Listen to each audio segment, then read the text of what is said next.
So I wanted to start by doing a quick show of hands. So if you're in Teams right now, you'll see at the top there's a little raise, a little icon for a hand. So I want you to raise your hand if you currently have adaptations in the workplace.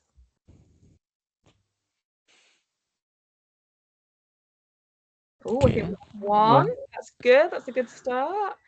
I mean, there Anyone is else? a No? lot more than one person here. There's one. That's interesting. All right, pop your hand down, please, Anita. Thank you very much. Second, does anybody Oh, have a two. workplace? Oh, we got two. Okay. Two. Anybody got a Okay. workplace ADHD horror story or neurodivergence horror story?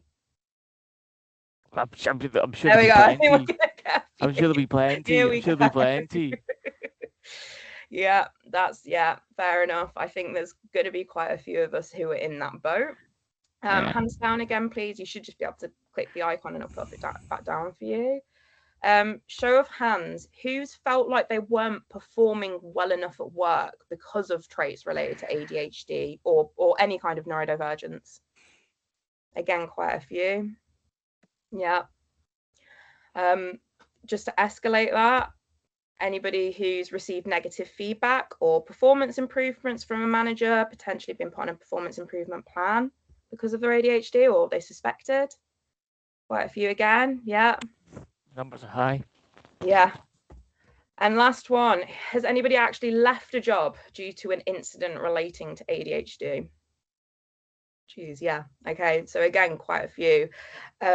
This is the point I wanted to make, that it is really important to have reasonable adjustments. A lot of us do struggle in the workplace and potentially have left because of that.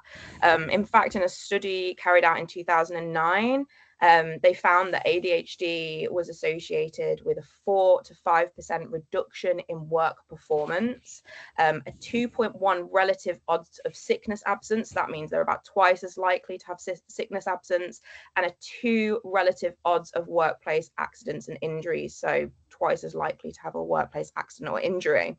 The human capital value of the lost work performance associated with ADHD totaled $4,336 per worker per year in 2009. So as you can see, a lot of money. If you tallied that up per every ADHD worker, or every worker with ADHD, in the workplace over the life of their working career, a lot of money being spent there. And obviously diagnoses have only gone up in the last few years and we're seeing that more and more. So a lot of cost to that. But only 80% of adults with ADHD have never actually received a workplace support or reasonable adjustment. So this is what I was speaking about earlier, where a lot of people have issues in the workplace due to their health condition, but nothing has been put in place to support that condition in the first place. And that's what I really wanted to illustrate through the show of hands, is that a lot of us have those experiences, but we don't have anything in place for it. So we have reasonable adjustments to essentially help with that. So they are changes an employer makes to remove or reduce a disadvantage related to someone's disability. So as you all know, in the workplace, generally speaking, able-bodied, neurotypical employees are the norm, which means the workplace is literally not built for us. We have to work harder to equalize ourselves with our surroundings, environments that don't work for us, and to do the actual job as well that we're paid for. You do twice the amount of work because you're doing your job you're paid for, and then the work to make sure you can do the job you're paid for. So in 2010, the Equality Act was passed into legislation, which means that people like us essentially don't have to work so hard just to survive in the workplace. It essentially exists to ensure we can do our jobs without any disadvantage. So we're not falling behind, putting out a lower quality of work, or doing work at the expense of our health. In essence, it benefits both the employee and the employer, because obviously for us, it makes sure we're happier, we're healthier, but for the employer, it makes sure they've got someone who's a consistent output of work, more efficient, essentially. You don't have to have a diagnosis to get a reasonable adjustment. I say this to people all the time. The Equality Act focuses on impact rather than label. So the same way that if you had a stomach bug, you might be able to work from home to avoid you know, a nasty situation. That's not about having a diagnosis. That's about the impact on yourself and other people in your environment. So in very much the same way, you don't actually need a diagnosis to get adjustments in place. You also don't need to have the job yet that you're looking for. So I know somebody in the chat said that they're currently out of work and they're looking at what they might do when they get back into work. It's something that you can have from application stage as well. So when you fill in an application, you can say to them, I need this, this, and this in my interview, please. It's a reasonable adjustment, and this is my reason why. So there's a lot of kind of flex in that, really. A lot of adjustments are temporary, so like something with our stomach bug, but some are ongoing. So you know as well as I do, you're not gonna get rid of your ADHD in 5 years' time. So why would your adjustment go anywhere? It might fluctuate depending on where you are at that point. So what's reasonable?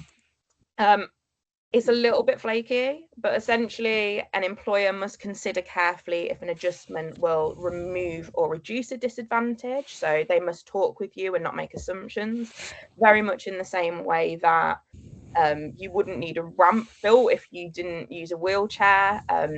They need to not make assumptions about what your ADHD means and how that affects you. They also need to carefully consider if you're asking for an advantage, is that actually removing a disadvantage? Sorry, an adjustment, is that removing a disadvantage, or is that just something you're asking for? Some people do ask for silly things, you can imagine.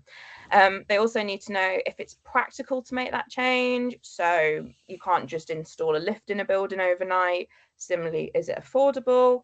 And could it harm the health and safety of others around you? The employer doesn't have to change the basic nature of a job. So if you were working in a call center, they wouldn't be able to just stop, you know, you doing calls, that sort of thing. You have to be able to still fulfill your role to some extent. But what's important there is they don't have to make adjustments they feel are unreasonable, but they should still find other ways to support you. So this is direct from ACAS. That could include making other adjustments that are reasonable, but realistically, they should be having a discussion with you. They can't just say no and then leave, essentially. So you might then be asking, how do they work? So employers must make adjustments when they know or could be reasonably expected to know someone is disabled or has a health condition. Essentially, have you told them, or, you know, is that information around in some way? A disabled staff member or job applicant asks for adjustments, so you might proactively request those. Somebody who's disabled or has a health condition is having difficulty with any part of their job. So it could be that you were coping fine and then all of a sudden you are not coping with your workload. That should be a trigger for them to look at adjustments for you. Similarly, if your absence record and sickness record or delay in returning to work is because of or linked to your disability. So we've had a few of you saying that you've been out of work sick.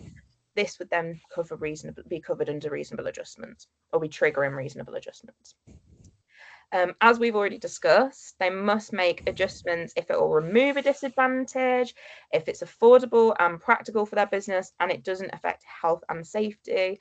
And failure to do so is liability under law. Essentially, if you're, you know, if they don't do anything, you could look at taking them down the route of tribunal. You could look at taking them to court in some way. So they must make sure that they are doing what they're meant to. They work in a way in this kind of flow where an employer learns of a disability.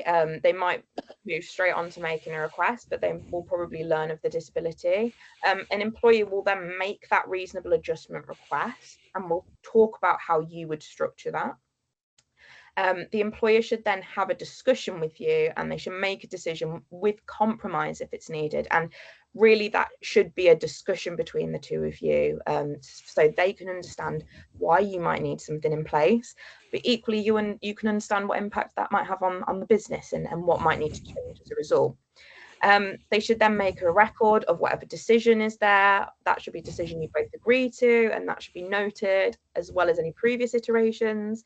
They then make the adjustment, and they hold check-ins related to that to make sure it is in place. Important to note here, employer is responsible for all steps. I know I've got one in there that says employee makes reasonable adjustment requests. At the end of the day, the employer is the one that's responsible for carrying this out. They have the duty of care to do it. They have the duty of care over you. And they are the one that will be held liable if your adjustments don't go through. So they have to hold the responsibility for that as well. Some misconceptions around reasonable adjustments. First, you need diagnoses. We've already covered this.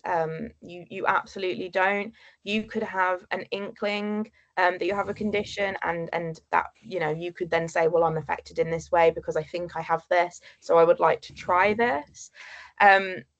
The misconception that you can only work from home, or you can only get a slightly later start or something like that. I'll come on to it in more detail later, but adjustments can pretty much be as wide ranging as you can imagine. You know, because it's down to you and how it impacts you personally, that is a very personalized thing at times. People always think that they cost a lot as well. The average cost per person for adjustments is actually £75. So from the business standard, it's actually really low. But people often assume it's going to be loads of money because they always think of the more traditional ways of looking at it. And that's particularly true with employers. They always worry that it's going to be a lot, and it's really not. And last, that it is the employee's responsibility. At the end of the day, your responsibility is to look after yourself, manage yourself, and make sure your employer is in the loop, that sort of thing. But it is their responsibility to get things in place, not yours. The brilliant thing for me around reasonable adjustments is that they're not going to replace what you've already got in place. They're just going to augment that and essentially make it better. So you might have all these strategies for when you go into work, lots of ways that you make sure that you can achieve what you need to in a day without being too upset. Reasonable adjustments would essentially sit as a layer underneath that, which means that you're having to work less, hopefully, to get those adjustments in place. Sorry, to get your strategies to work for you. If you consider that your personal coping strategies are how you manage your environment, reasonable adjustments help tailor that environment so you don't have to use so many strategies, so you don't have to manage it so much. So they work quite nicely with each other. It means you have to worry less. The combination of the two, less burnout, better work, better output. There are some limitations though. So first is obviously limited knowledge. You guys are all in the room with me today, so you understand that firsthand. But it's also the case from employer sides as well sometimes, unfortunately. You often find a lot of managers aren't as aware of what their duties are with reasonable adjustments if they've never had to deal with them before. But also, obviously, that kind of lack of what's available is also a thing. You might also experience a lack of empathy, which makes it quite hard to get adjustments in place. I think a lot of people worry about this one the most, the idea that their manager potentially won't understand or doesn't care. We'll talk about that a little bit later on, but it is a legitimate worry. I understand that.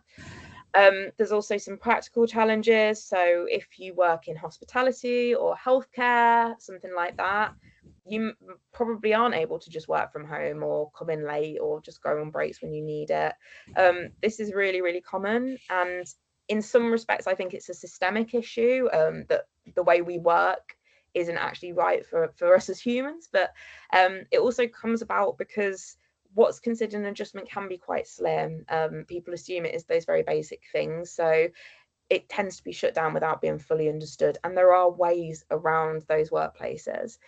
There's also a tendency towards that onus on employee. So the law's on the side of the employee, but we tend to be the ones who have to put in all the work.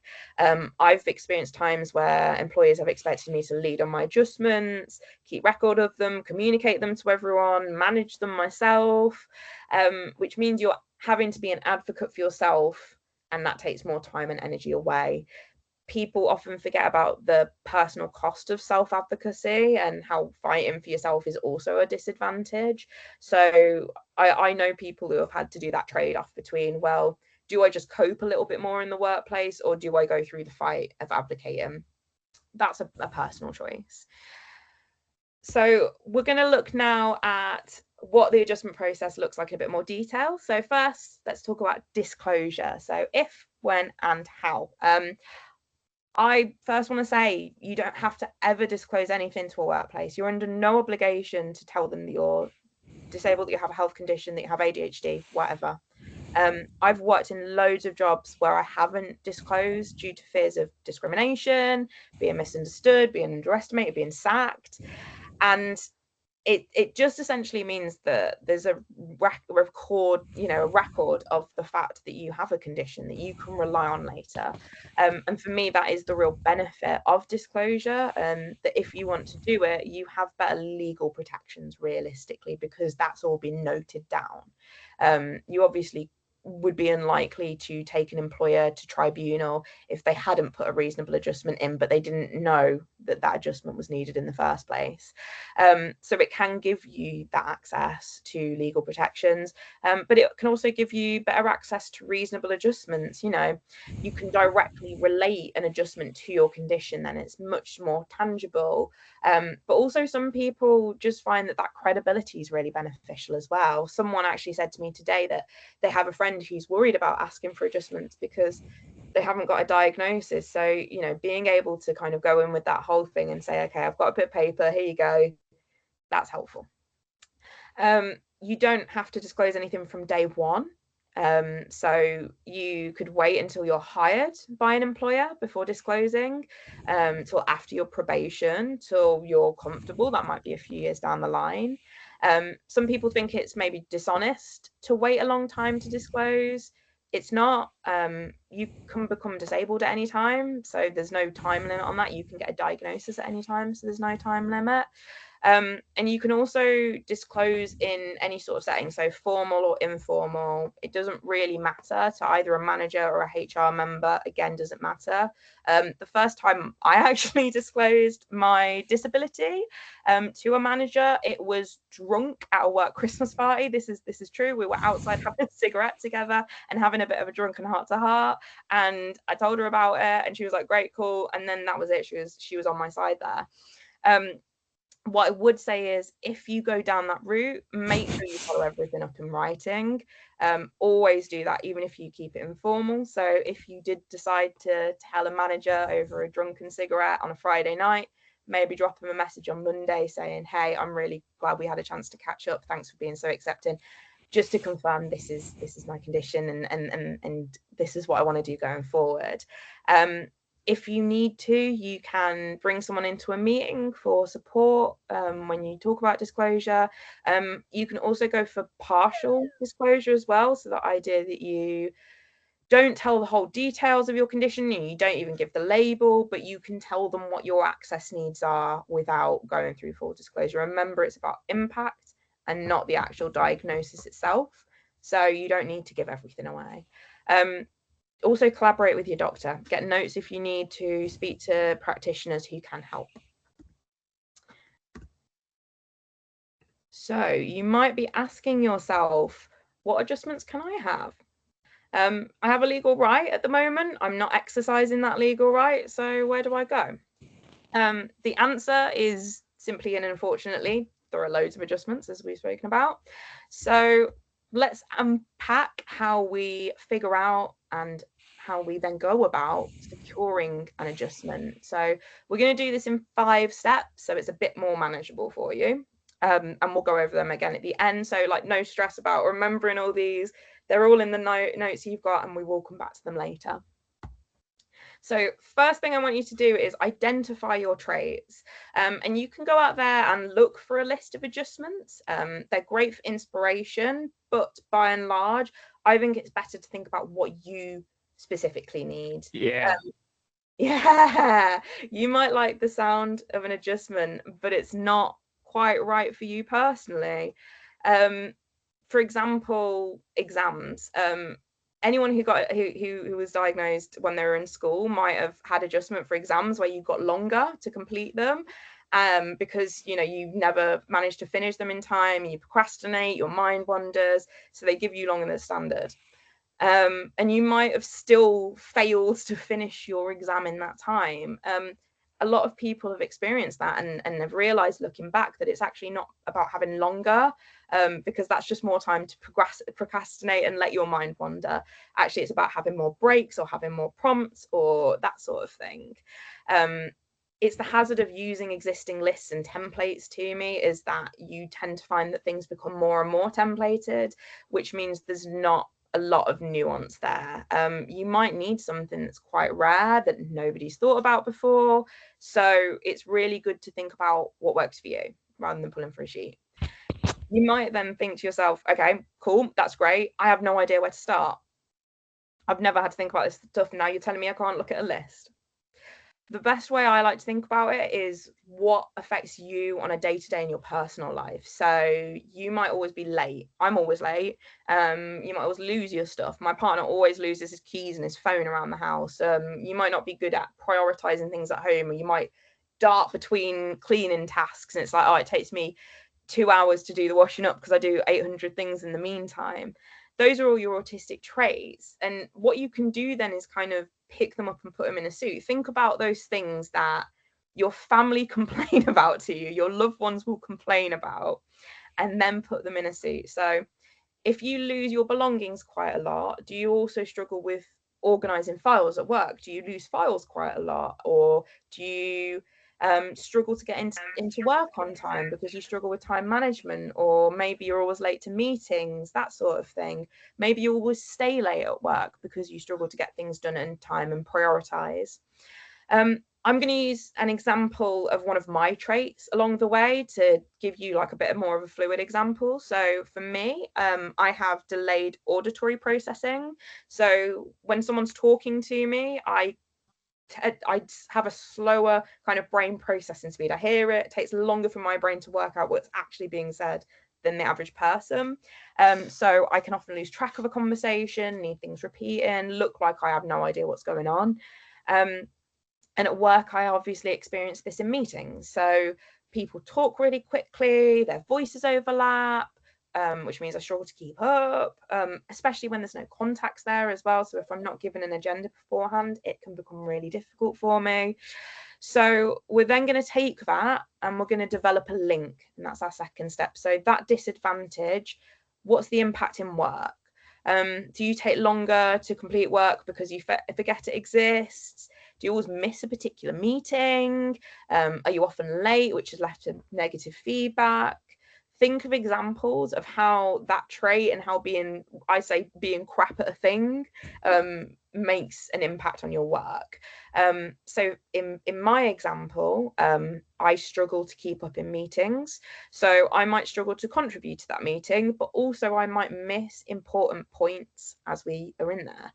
So this may then later impact my work because I'm unable to fulfill a request without intervention because I don't remember the steps to do something, might do something incorrectly, which then obviously slows down my output and will negatively impact the business. So that's how you get to your employer's business impact, essentially, is, okay, I have a thing. Well, what does that mean for me in work? What's the long-term impact of that? For me, I also worry, obviously, that any lack of contribution might be considered as disinterest or apathy, or may mean I don't share ideas I have. So again, that's another way that I am worried that this trait will affect me in the workplace. So we've now made magic. We've made a business case, essentially. We're saying to a business that we have a trait that we cannot help. We have an impact from that, and then we have a business impact.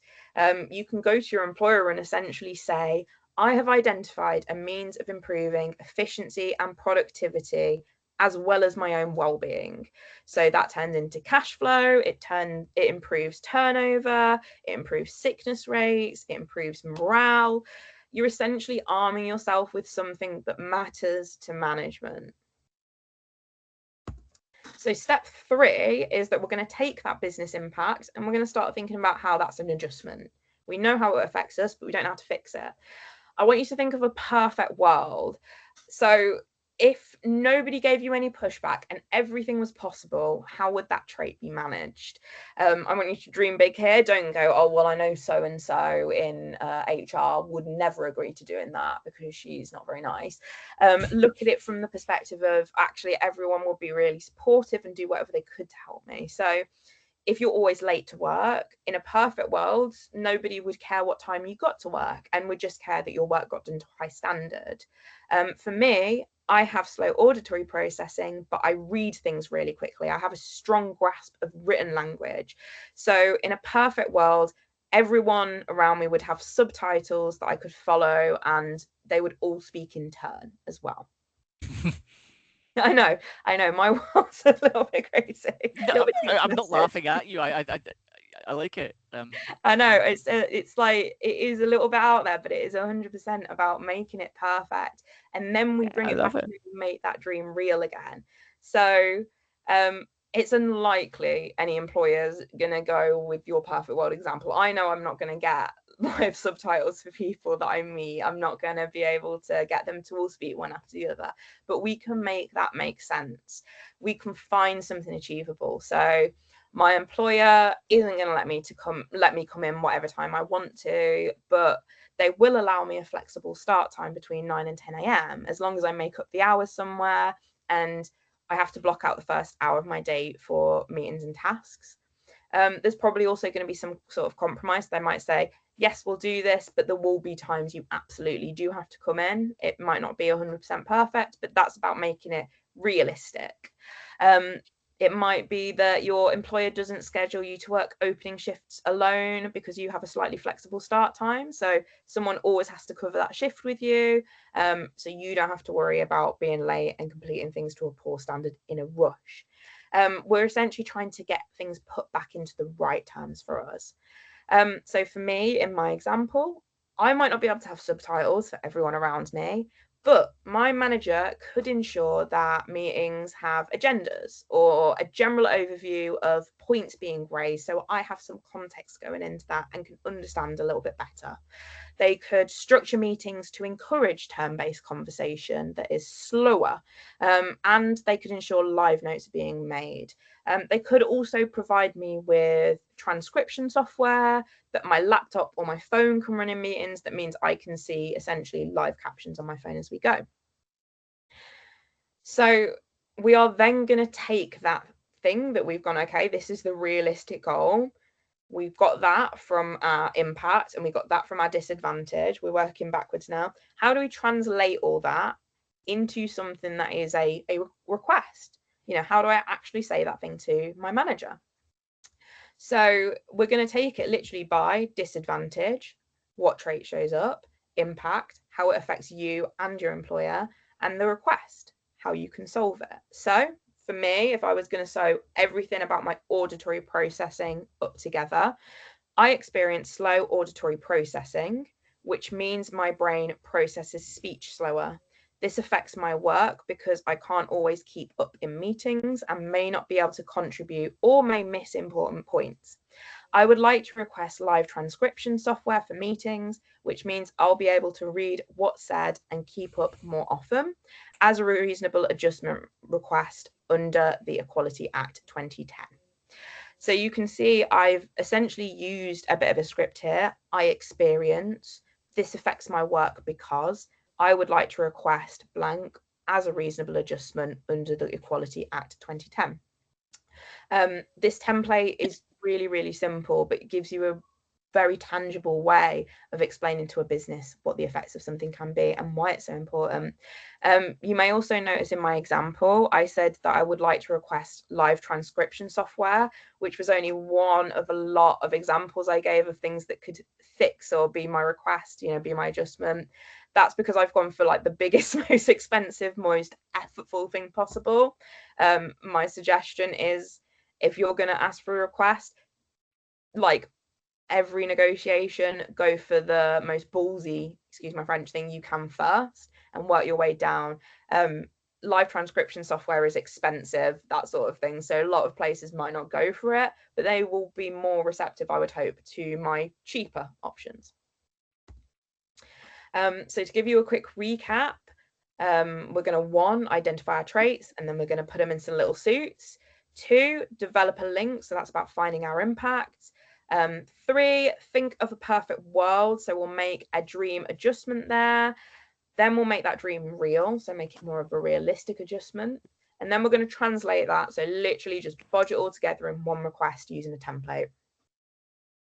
Some tips to help you with going through this process. So first, do your research, find facts and figures that back up what you're saying. I've had a few through here so you can kind of see the real cost of things. Those are really beneficial for businesses because they want to know how much money they'll lose if they don't help you out. It's, you know, it's a bit of a you scratch my back, I'll scratch your situation. But you might also look at things around, you know, legitimizing the claims you're making. So if you've got an employer that doesn't quite believe ADHD is real, we've all been there, you might go, well, no, actually, this is an article that shows you how this bit works, or this is a research paper. Second, start small. I know I said in the previous slide, I always go for the most ballsy request possible. You don't have to, though. You could just go in and say, hey, you know, I want an adjustment where maybe on a Friday afternoon I get to leave half an hour earlier because I get really stressed with rush hour traffic on a Friday, or whatever it might be. That's probably a bit of a cheeky one, but you could start with something really small, establish with your employer that that thing works, and build it out from there. Remember, it's your right. Remember, this is your legal right to have these things. You have the Equality Act 2010 covering you and protecting you. One, or not all employers will be receptive to the fact that it is your right.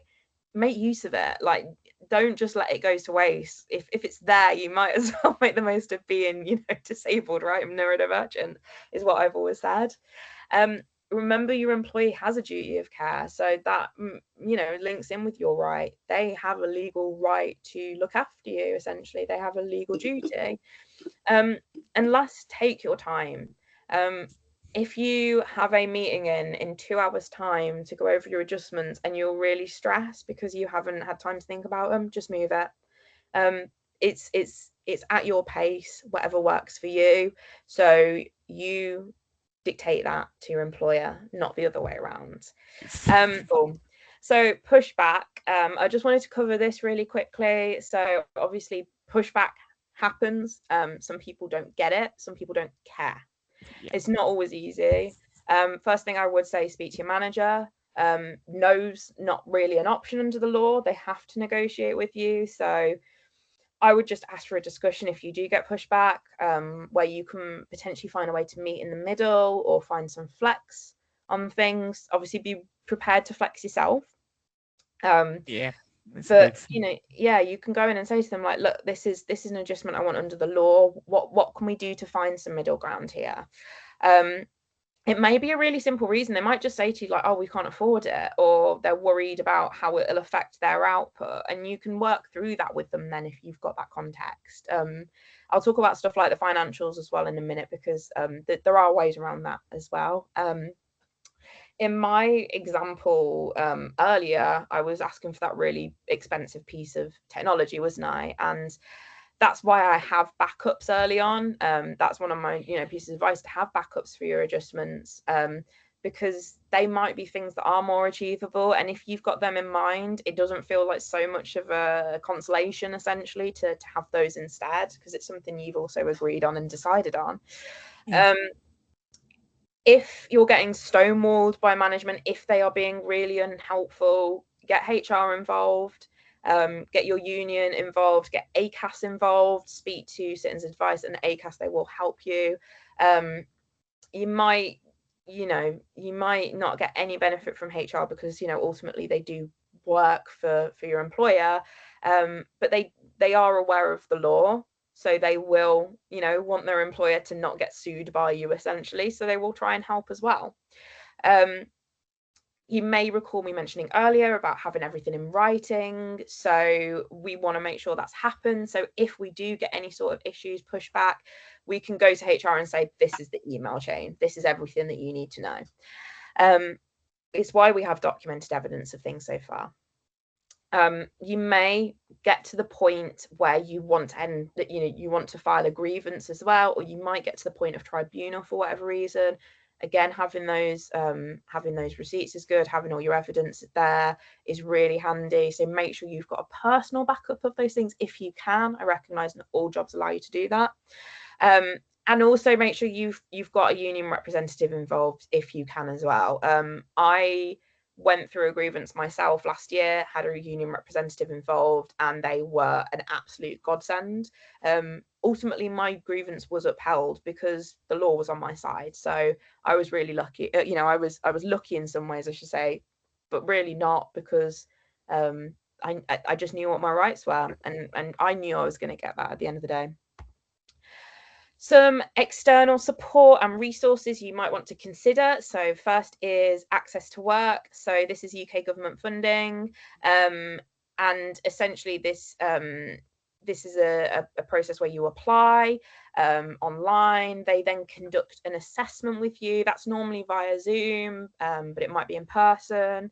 And then they'll provide recommendations for adjustments that the government will reimburse. Important to say, it's not all adjustments, so it's not stuff like headphones, stuff like that. It's actually technically not reasonable adjustments. It's all the big bits that are bigger. The big bits that are bigger, you know what I mean? The big bits that are a little bit more meaty, maybe a bit more expensive. You can access to work even if you haven't got a diagnosis. I put ADHD down on my access to work application because even though I don't have the diagnosis, pretty strongly suspect it, and it impacts my work. My only caveat with access to work is it's currently under reviews. I believe that's still true. Anita, I'm sure you'll correct me if I'm wrong. There are some issues with the system. There are a lot of complaints out there about wait times. From my understanding, it's because it's subcontracted to different companies. So it's total luck of the draw depending on what company you get, and you can face long waits. I had a really positive experience with it myself personally, but obviously that isn't the same for everyone. There are access to work coaches who can help you with this though. So Anita is a workplace coach, an access to work coach, and they can help you. You can also contact me and I can refer you to people as well. Sorry, Anita, I don't know if you wanted me to refer you on to people, but now I have. There's also mental health support coaches. So I got mine through Able Futures. This is part of access to work. So it is one of the outcomes for access to work, but you don't actually have to do the full access to work assessment. And it's free if you meet the requirements for it. You just apply online and you tell them a little bit of scope about your condition, and it's a yes or no kind of thing. You get a monthly 1 hour session with a coach for 9 months, so 9 hours over 9 months, where you essentially develop strategies to cope in the workplace. I really like it. I have a coach from there. I will say it's fairly limited in terms of what you get. You get a website on top of the coach, so it might be useful for you if you can self-motivate. If you're not the kind of person who can stay on top of your own mental health, that sort of thing, or you can't stay on top of making changes for yourself in that way, you might be better to work with a one-to-one coach instead, a private coach. So I provide private coaching. There are lots of us out there. And it just means you get a bit more dedication, you'll get more regular check-ins, more kind of ways of approaching things. You can also look at occupational therapy. Someone has said through in here that they are doing an OT assessment at the moment. This is more in-depth. It's a more in-depth assessment and ways of managing your workplace well-being, and this is quite far-reaching. They've got a lot of ideas, a lot of tools. Sometimes employers will pay for that service. So I know someone said that the civil service is paying for theirs, but you can also just directly contact occupational therapists sometimes. There are also neurodivergent occupational therapists out there as well, so I would highly recommend speaking to one of them if you need to. There's also obviously lots of charities and advocacy organisations out there who will help you if you need it. So ones like this. This is a great space to get help with where you're going to go next and what you need to do. Your next steps are going to be obviously to do your research, develop your sheet, and then keep track of your adjustments as well. I can't stress enough that you need to keep track of your adjustments. I have included an adjustment tracker in your worksheet please use it, do what you need to with it, tear up, whatever. But keep track of them, because some employers will just let them slip under the surface if they can. I just also want to take a minute to introduce Enable Collective. So this is my new neurodivergent professionals and business owners network that I will be launching in the next month. Thank you. You can actually access the website now, enabledcollective.com, sign up to our mailing list and fill in a short survey for us. I would really appreciate it if you could. We're trying to develop our program offering at the moment, but the aim will be to launch in the summer. Oh, that's fun. What sort of things will you be doing? We're going to be a predominantly online community. So we are East Midlands based, but because we're online, it is technically an international national thing, so anyone's welcome to join. There will be a Discord community where we're going to be hosting online events. People will obviously be able to network at any time. We will have asynchronous resources. We're going to do some online workshops like this. So Jamie, I'm waiting for you to return the paper now. Absolutely, I can't wait. Good. We'll also be doing some in-person events as well, obviously with sensory considerations in mind. The aim longer term will be that we'll be able to support businesses, small business owners more effectively, but essentially we want it to be a community for neurodivergent people by neurodivergent people. So any coaches that we promote, anyone who we refer people onto within the network for various services, such as access to work coaches, that sort of thing, will all be neurodivergent people themselves. So it will be a community where you support neurodivergent people or get supported by them, which is great. So I just want to say a big fat thank you to you guys for your time today. I know we ran over and I really appreciate some of you sticking around for that extra time. Hope it's been valuable, but I really appreciate your feedback either way. Massive thank you to Jamie for coordinating this and all your marketing. It's been amazing.